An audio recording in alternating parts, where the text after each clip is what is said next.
예, 오늘 말씀은 이제 한학이 예수님 탄생에 대한 이사야의 또 예언입니다. 이사야의 예언은 예수님이 세상에 오심으로써 어떤 놀라운 역사가 시작되었는가, 또 예수님이 우리 인생들에게 어떤 분이 되시는가를 감동적으로 예언하고 있습니다.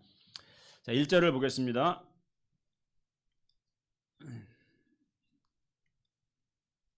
예, 다시 한번 읽어보겠습니다. 시작.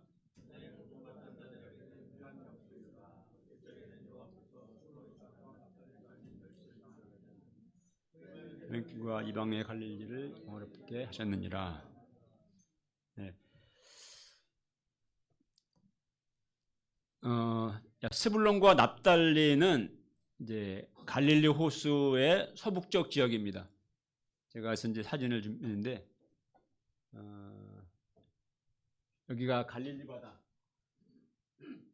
여기가 스불론, 납달리, 아셨죠? 네.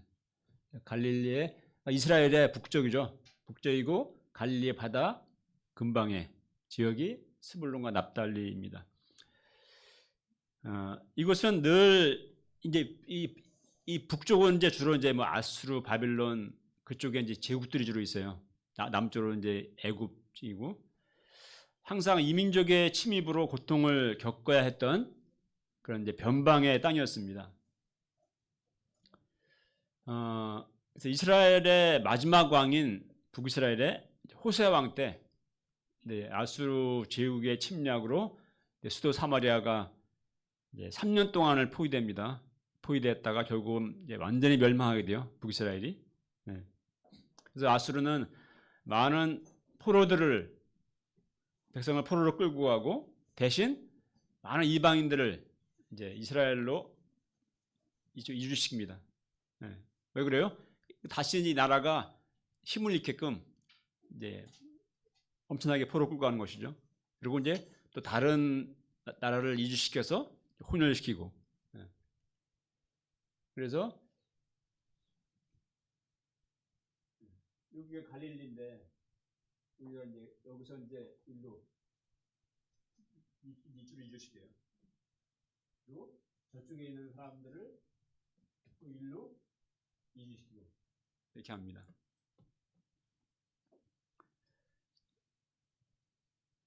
그래서 이제 그 결과 이 스불론과 납달리 지역은, 그러니까 이스라엘의 고유 영토라기보다 이방인들과 공존했던 그런 땅이 되어버리는 거예요. 여기는 그러니까 이스라엘은 굉장히 유대 택한 백성이라는 그런 정체성과 선민의식이 강한데 완전히 이제 혼혈돼 버리는 거죠. 지역 자체가 그러니까 이방인화되는.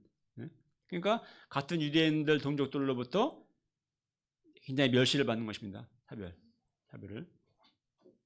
그래서 이방인의 갈릴리, 그러니까 이방의 갈릴리란 말이 이방인들이다, 그러니까 이방인들의 갈릴리 지역이다, 이렇게 불림의 멸시를 받았다는 것입니다. 여기 이제 사진 두 개인데, 이게 옛날에 그 당시에 이런 그 고대 유물이 있어요. 이게 이제 아수르를 포로 끌고 가는 사람들 모습. 오른쪽은 니느웨에 있는 아수르나 궁정의 새겨진 부조인데, 아시리아 군인들이 포로들에게 갖가지 고문을 하고 있는, 이스라엘 군인들이 고문당하고 있는 그런 것이 이렇게 이제 부조로 남아 있습니다. 그런데 이처럼 이렇게 정말 멸시받던 땅이고 고통받던 자들에게 이사야는 흑암이 없게 된다, 이렇게 예언합니다. 그리고 이 멸시받던 땅, 이방의 갈릴리라고 멸시받던 그 땅이 영화롭게 된다, 영광스럽게 된다, 이렇게 예언합니다. 그러니까 그 당시로서는 잘 믿어지지 않는, 믿을 수 없는 그러한 이제 이야기였죠. 이 예언이 예수 그리스도께서 갈릴리에 오심으로써, 그 이스라엘에도 이스라엘의 밑에 유다도 있고 많지 않습니까? 근데 하필이면 그 멸시받는 땅인 갈릴리에 예수님이 오심으로써 거기서 하나님 나라를 성취됩니다. 예수님이 갈릴리 호수 바다 그 근방에서 하나님 나라를 전파하기 시작하시고, 그래서 그곳이 메시아 사역의 주 무대가 되는 것입니다. 그래서 우리가 알듯이 갈릴리 바닷가에서 제자들을 부르시고 또 모인 무리들에게 천국 복음을 전파하시고 또 온갖 병든 자, 또 귀신 들린 자들을 고치시고 또 오병이어로 5천 명을 먹이시고 또 주옥 같은 산상수훈을 가르치시고 또 물고기 잡으러 간 제 아들을 예수님이 신방 오셔가지고 숯불 9일 섬겨주시고 또 내가 나를 사랑하느냐 이런 또 사랑을 회복하시고 이런 이 모든 예수님의 제 아들의 발자취와 그것이 담긴 것이 이 갈릴리입니다. 그래서 갈릴리는 오늘날 세상 모든 신앙인들 마음에 영적인 고향과 같은 것이고 그래서 성지 순례를 가는 분들마다 가장 정말 가보고 싶은 곳이 바로 이 갈릴리인 것입니다. 물론 예루살렘에 있으면 십자가 주셨지만 예루살렘은 그냥 도시이기 때문에 다 도시화되고 너무나 바뀌어서 옛날에 발자취가 없어요. 갈릴리는 옛날 그대로 자연이 그대로 있는 것이죠. 그 예수님의 자취가 깃들어 있는. 그래서 이 사진은 찬미 예수에 있는 그 최영덕 씨가 그린 그림인데 저는 이거를 옛날부터 참 좋아했어요. 네? 이걸 보면은 갈릴리 바닷가에서 예수님이 말씀 전하시고 있고 이때 이 저자가 이제 나무 뒤에 숨어서 그 광경을 바라보고 있는 시간을 초월해서 굉장히 저도 이게 이제 하여튼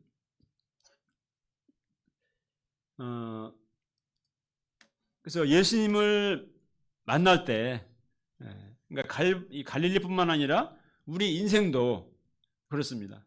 우리도 예수님을 만날 때 우리 삶에도 이와 같은 역사가 일어나게 됩니다. 전에 고통받던 인생들의 인생이 흑암이 없어지게 되고 또 이방의 갈릴리처럼 멸시받고 무시받고 부잡거렸던 인생이 예수님으로 인해서 영화롭게 됩니다.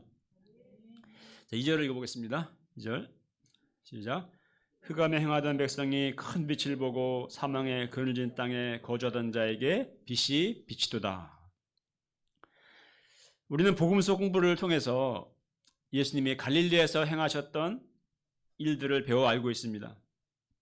예수님이 정말 천국 복음을 전파하신 곳마다 질병의 가운데 있던 질병의 흑암, 또 인생 문제의 흑암, 또 죄의 흑암, 또 귀신 들려있던 흑암, 또 죽음의 절망의 그늘에 앉았던 자들에게 큰 빛이 비치고 그들의 영혼에 하나님 나라가 임하게 되었습니다. 하나님이 없는 인생은 근본적으로 하나님이 없는 인생은 또 예수님이 없는 인생은 흑암 가운데 있습니다. 어둠 속에 있어요.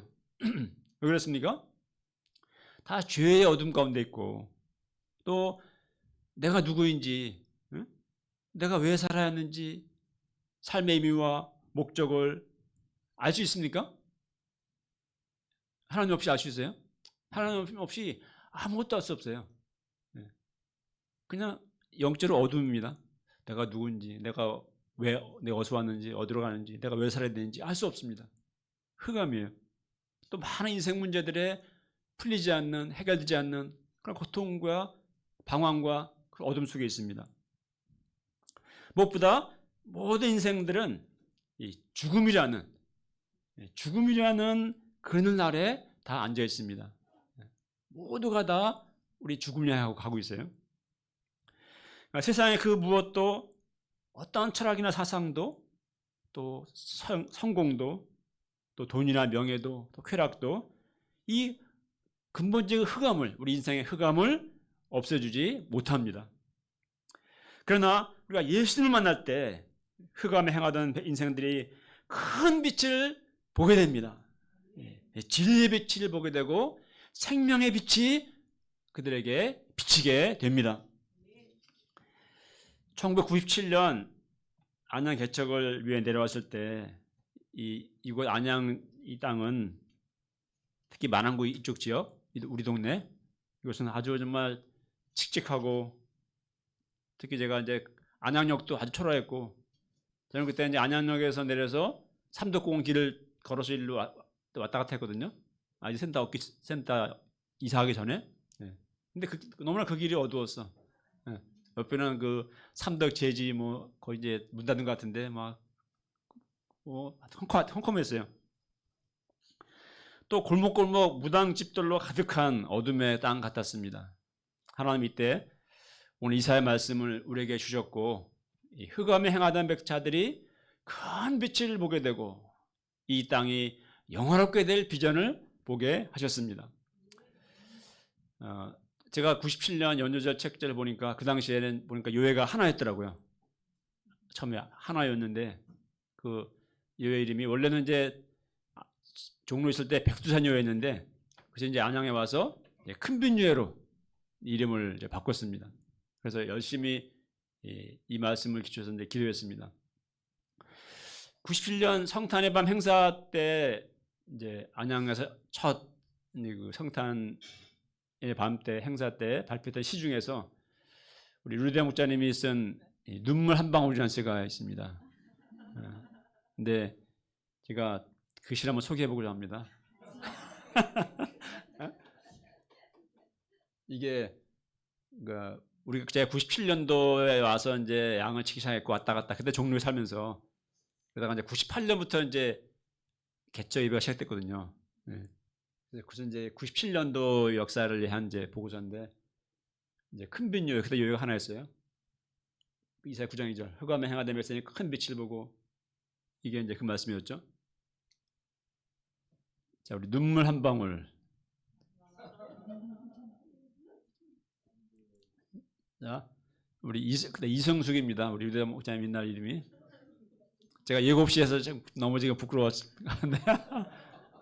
자, 새까만 하늘, 볼을 때리는 매서운 바람, 독수리 시계는 얼어붙어 있었다.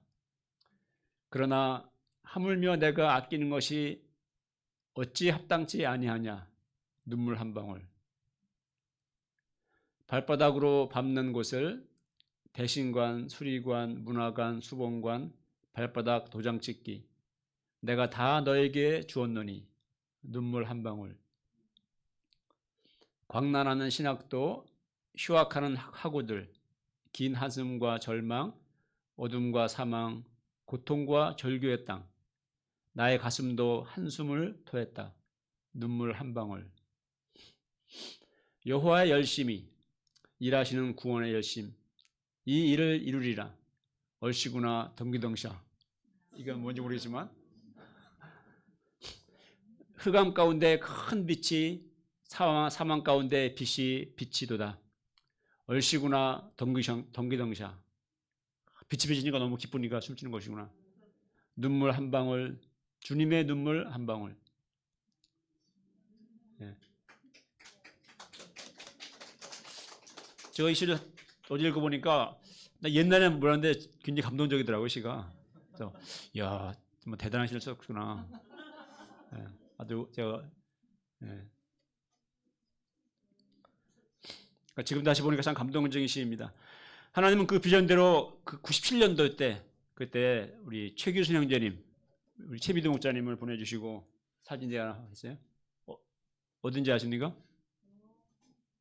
네, 저 오른쪽 끝에 맨 위에 다리 꼬고 앉아있는 우리 최규순 형제님 우리 승찬이 승현 아빠 대학교 1학년 때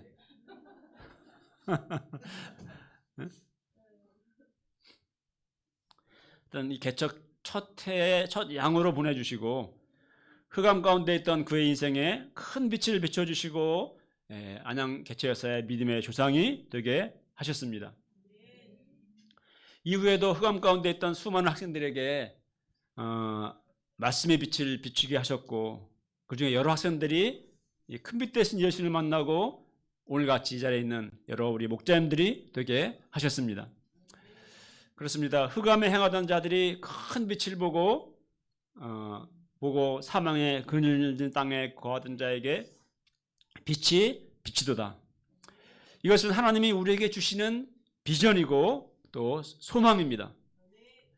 28년 당시보다 지금 이 땅은 깔끔해졌고 어둡던 삼덕 제지국 땅에 삼덕 공원도 착 생겼고 또 아파트들도 주위에 많이 들어서고 또 캠퍼스도 좋아졌지만 오히려 사람들의 마음은 더욱 하나님이 없는 흑암 또 죽음의 그늘에 앉은 인생들이 되어가고 있습니다.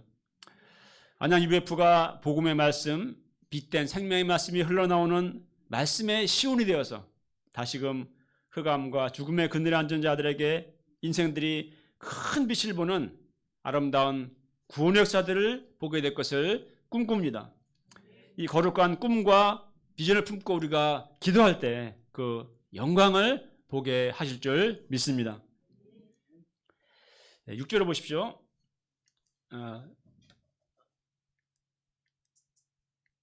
6절은 한번 읽어보겠습니다. 시작. 이는 한 아기가 우리에게 낳고 한 아들을 우리에게 주신 바 되었는데 그의 어깨에는 정사를 메었고 그의 이름은 기묘자라 모사라 전능하신 하나님이라 영존하시는 아버지라 평강의 왕이라 할 것입니다.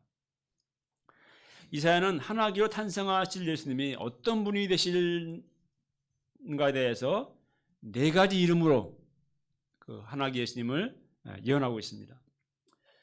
첫째로 한 아기로 나실 예수님의 이름은 무엇입니까? 기묘자, 모사가 되실 것이다. 이렇게 예언합니다. 자, 기묘자라는 말은 이제 놀라운 또 우리의 상상을 초월하는 이런 뜻이고요. 또 모사는 상담자라는 뜻입니다. 이 두 단어는 원어적으로 분리해서 두 단어로 볼 수도 있고요.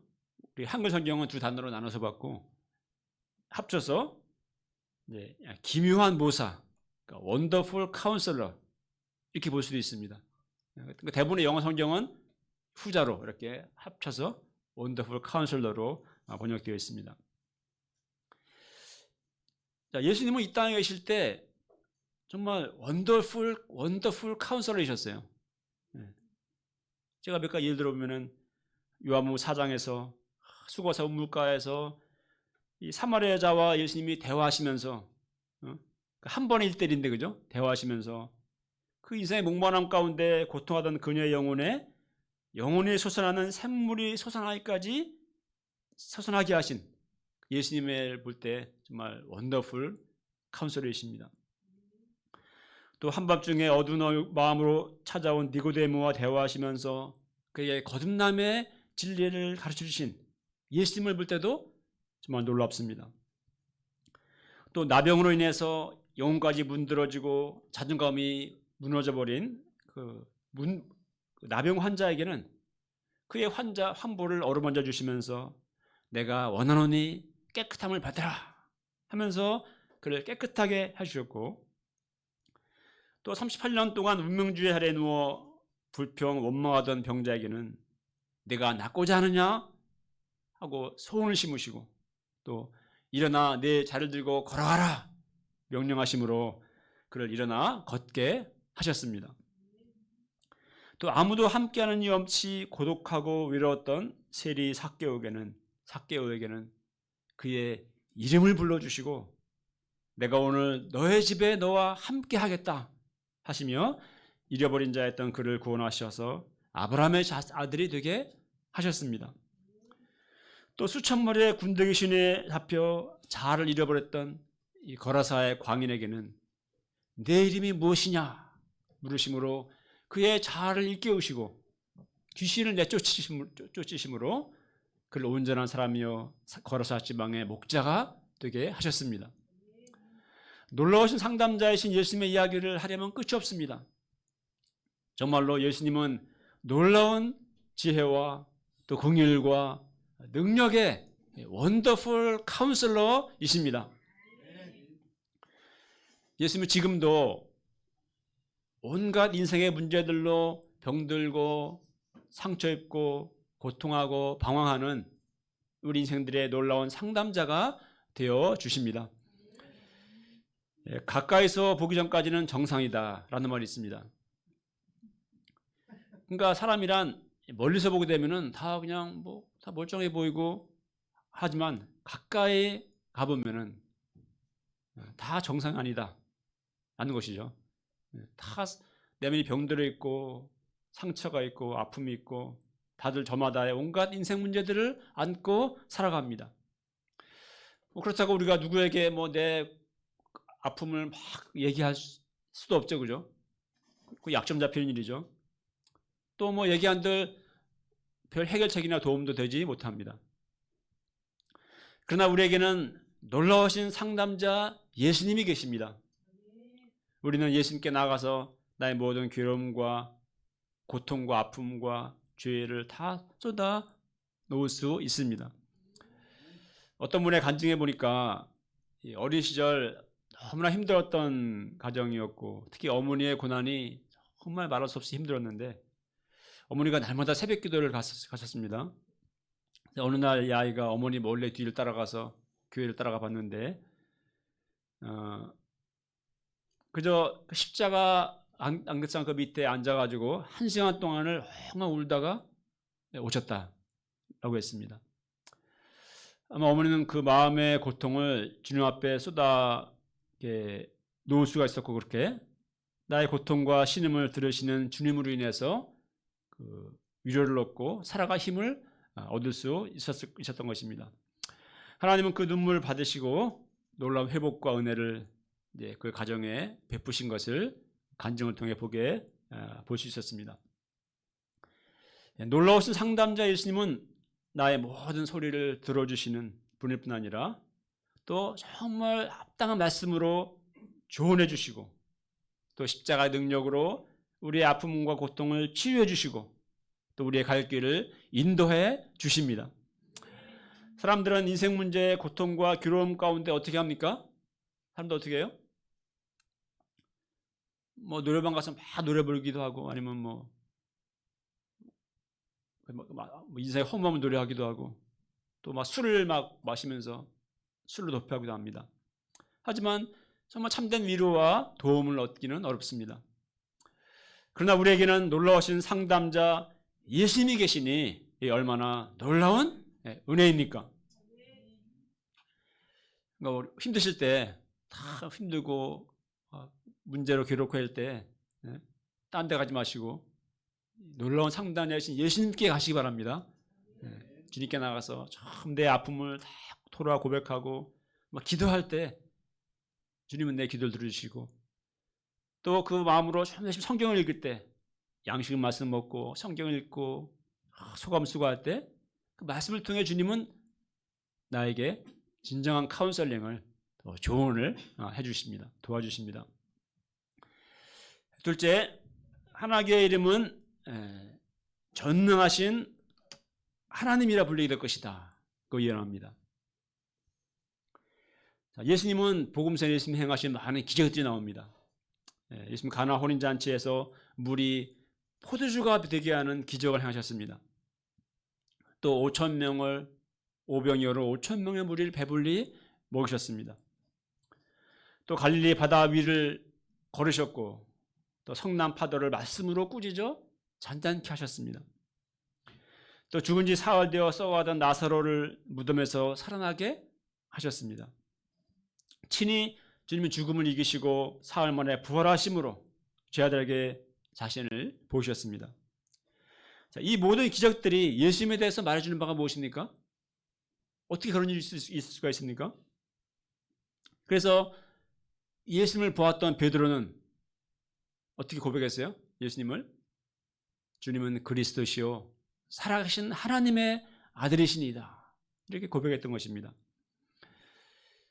또 우리 도마 같은 경우는 예수님이 부활했다는 소식을 들었을 때 내 손가락을 그 못자국에 넣어보지 않고는 나는 절대 믿을 수 없다 했던 그 의심 많은 합리주의자, 회의주의자 도마도 부활의 예수님을 직접 만나고는 어떻게 고백했어요? 나의 주, 나의 하나님이시니다. 도마가 고백합니다. 그리고 도마는 부활의 증인이 되어서 열심히 전도하고 나중에 인도에 가서 전도하다가 인도에서 순교합니다. 그래서 또 사도 요한은 말씀이 육신이 되어 우리 가운데 거하심에 우리가 그 영광을 보니 아버지의 독생자의 영광이요 은혜와 진리가 충만하더라. 이렇게 사도 요한도 증거했던 것입니다. 이 고백은 모든 믿는 신자들의 신앙 고백이 되었고 오늘날 예수님 만난 우리도 예수 그리스도는 전능하신 하나님의 아들의 심을 우리도 고백합니다. 셋째로 하나님 예수님은 누가 되시죠? 영존하시는 아버지가 되신다고 예언합니다. 아버지란 존재는 누구이죠? 어렸을 적의 아버지는 정말 든든한 분이죠. 나를 지켜주고 나를 보살펴주는 든든히 의지할 수 있는 그런 존재입니다.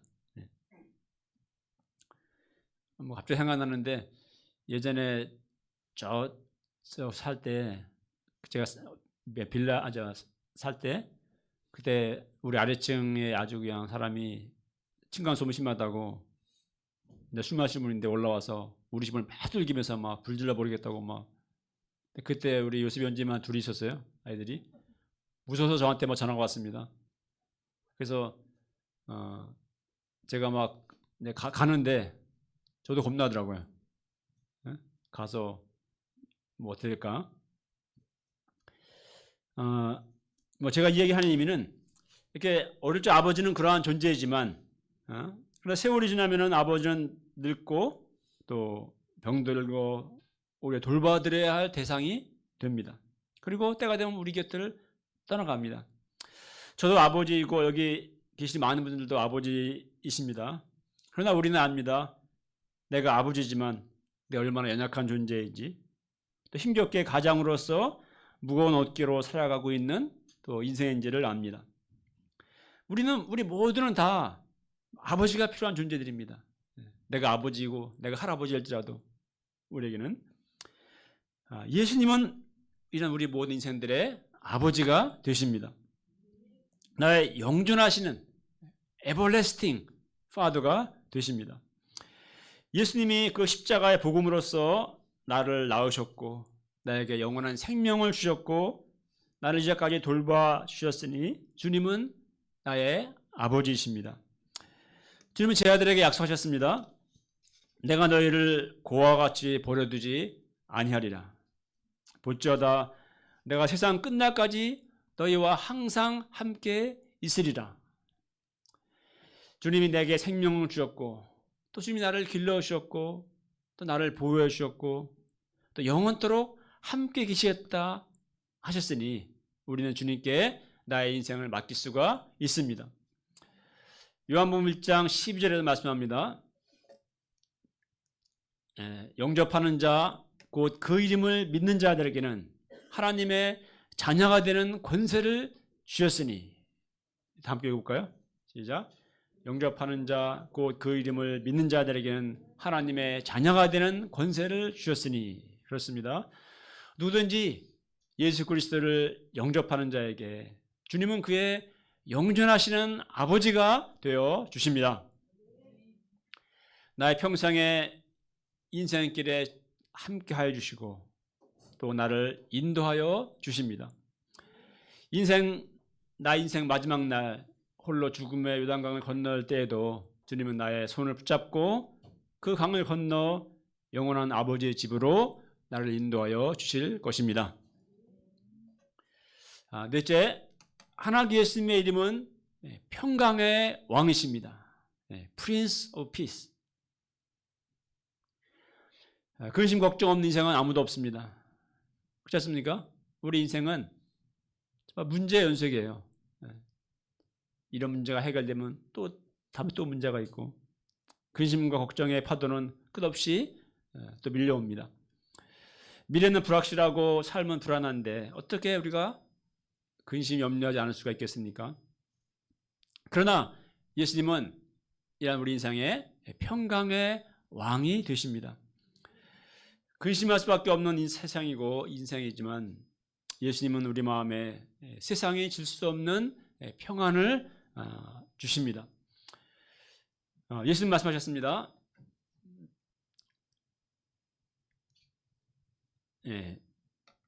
한번 읽어보겠습니다. 시작. 평안을 끼치노니 곧 나의 평안을 너에게 주노라. 내가 너에게 주는 것은 세상에 주는 것 같지 아니하니라. 예수님은 세상이 주는 평안과 다른 차원의 평안을 우리에게 주십니다. 또 빌립보서 4장에서 말씀합니다. 읽어볼까요? 시작. 아무것도 염려하지 말고 다만 모든 일에 기도와 간구로 너희 구할 것을 감사함으로 하나님께 아뢰라. 그리하면 모든 지각에 뛰어난 하나님의 평강이 그리스도 예수 안에서 너희 마음과 생각을 지키시리라. 여기서 참 모든 지각에 뛰어난이란 말이 있죠. 이게 무슨 말입니까? 그러니까 사람의 헤아림을 뛰어넘는, 또 사람으로서는 감히 생각할 수도 없는 그런 뜻이에요. 그죠? 그러니까 지금 이 상황이 지금 뭐 염려하지 않을 수 없는 상황이에요. 염려가 안 될 수가 없어. 평안할 수가 없어. 그런 상황인데도 그런 상황에 평안할 수는 없죠. 그죠? 내가 죽음을 앞두고 있다. 어떻게 평안할 수 있겠습니까? 도무지 내가 평안할 수 없고 상상할 수 없는 그런 순간에도 주님은 사람의 헤아림을 뛰어넘는, 우리가 상상할 수 없는 그러한 놀라운 평안을 주님은 우리 마음에 주신다는 것입니다. 하나님은 그런 평강을 주십니다. 지금 우리 마음에 어떤 불안과 근심이 있습니까? 그러나 평강의 왕 예수님께 나가 기도할 때 주님은 우리 마음에 모든 지각에 뛰어난 하나님의 평강을 우리 마음에 허락하여 주실 것입니다. 결론을 맺겠습니다. 예수님 영접할 때 고통받고 멸시받던 인생이 영화롭게 됩니다. 또 흑암에 행하는 죽음의 그늘에 앉은 인생에 큰 빛이 비치게 됩니다. 흑암과 죽음의 그늘에 앉은 우리 인생에 큰 빛을 비춰주시고 또 소망 없던 나의 삶을 영원롭게 하신 하나님의 크신 은혜에 감사와 찬송을 드립니다. 하나님 하신 예수님은 온갖 문제와 근심 가운데 살아가는 우리 인생들에게 원더풀 카운슬러가 되시고 또 영존하시는 아버지가 되시고 또 평강의 왕이 되십니다. 하나님 예수님을 나의 주님으로 영접하고 모심으로 이 놀라운 은혜와 또 축복을 누리는 우리 모두가 될 수 있기를 간절히 기도합니다. 네, 읽겠습니다. 9장 6절.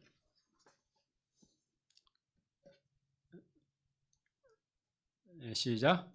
하나기가 우리에게 낳고 한 아들을 우리에게 주신 바 되었는데 그의 어깨에는 정사를 메었고 그의 이름은 기묘자라 모사라 전능하신 하나님이라 영존하신 아버지라 평강의 왕이라 할 것입니다. 하나님 아버지, 참 죽음과 흑암에 앉은 우리 인생들에게 큰 빛을 비춰주신 또 주님께 감사드립니다. 하나님 나신 예수님은 기묘와 원더풀 카운슬러 되시고 영존하신 아버지요 또 평강의 왕이십니다. 이 예수님을 나의 주님으로 모심으로 주님과 주님 나와 함께 하시는 또 주님의 인도함 받는 우리 복된 인생이 될 수 있도록 축복하여 주시옵소서. 예수님의 이름으로 기도합니다. 아멘.